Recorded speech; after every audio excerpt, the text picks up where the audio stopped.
नूरा साहब भाई, तुम्हारा कितना एचपी का गाड़ी है? अरे हम तो प्लास्टिक का गाड़ी लौड़ा, यही कोई होगा 50-60 HP।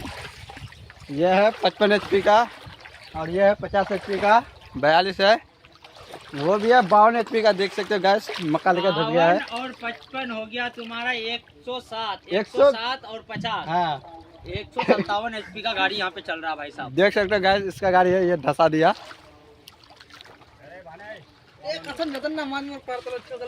उठा दी मास्टर ढहाम रे गाड़ी, देख सकते हो माछ पकड़ रहा हूँ, गाड़ी धसा दिया हूँ, माछ पकड़ रहा हूँ, देख सकते हो।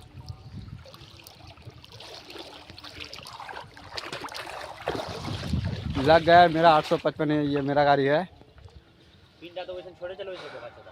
और ये टिलर उधर धस गया है भाई लोग, देख सकते हो बालू में, आगे दिखा दे रहा है।